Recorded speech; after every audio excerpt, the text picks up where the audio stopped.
Hello and welcome to Racers Now. In this video, we are looking forward to the British Champions Sprint Stakes on British Champions Day at Ascot in the middle of October, the finale to the UK flat season. And as always, we're looking forward to the Group 1s here on Racers Now.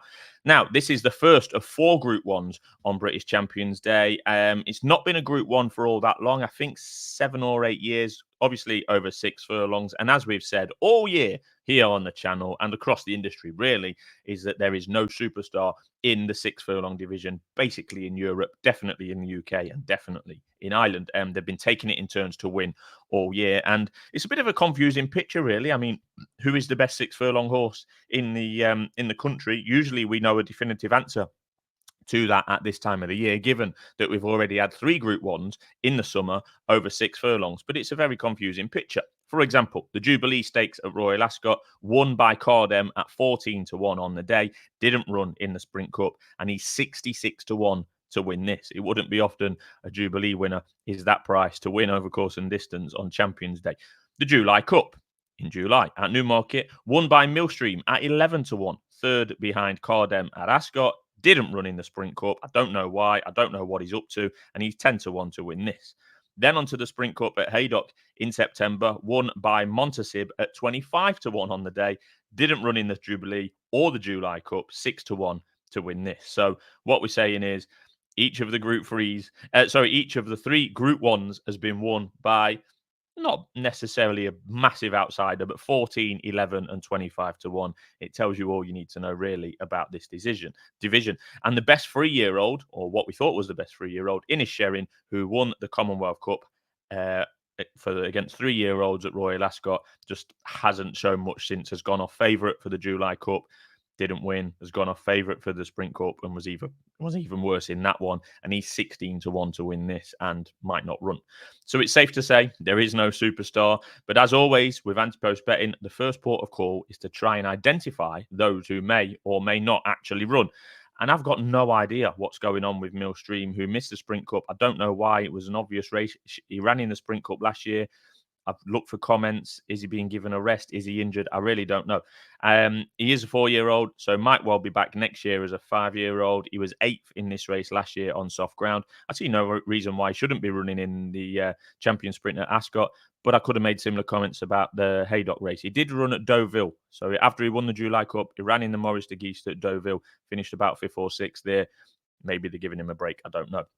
Sprint Cup winner Montasib is an obvious likely runner, clearly in top form, doesn't mind the soft ground, but let's have it right. That Sprint Cup was a horrible draw and or pace race. One or the two, or possibly even both, draw and pace bias.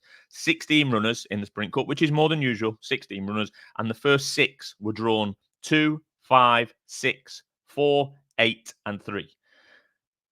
Obviously, those drawn low were very much favoured in the Sprint Cup. 5 of them, first 6, could well turn up at Ascot. Those being the winner, obviously, Montasib, Kind of Blue, Unequal Love, The Dream, and Flora of Bermuda could all well reoppose in the Champion Sprint as well. I thought that Unequal Love ran an absolute blinder in the Sprint Cup. I really did. She's clearly a horse on the up, a 3-year-old, and has already shown a liking for Ascot. And the straight course at Ascot, she won a 6 furlong race handicap there at Royal Ascot. I wouldn't put anyone off her at 14-1. I think she's probably a bet. Actually, she could have been even closer, or possibly even won the Sprint Cup with a little bit more luck. And you do need luck in these races. You know, there's going to be bigger fields in comparison to the Group 1s over a mile or a mile and a half. They might get traffic problems. They're usually on straight courses, etc. I thought Unequal Love ran an absolute stormer. So I think she's a likely runner here. And at 14-1, I think she's a bet. But talking of horses that caught the eye at Haydock, none caught the eye more than Flora of Bermuda. SD put her up on the day. Just another filly who ran a cracker, hampered at a key moment. She was quite badly hampered if you watch the replay, and finished full of running. She's a 3-year-old. Unequal Love's 4. I do apologise. But yeah, Flora Bermuda, definitely of interest. She's around the 20-1 mark. So would be of interest to people like SD and others.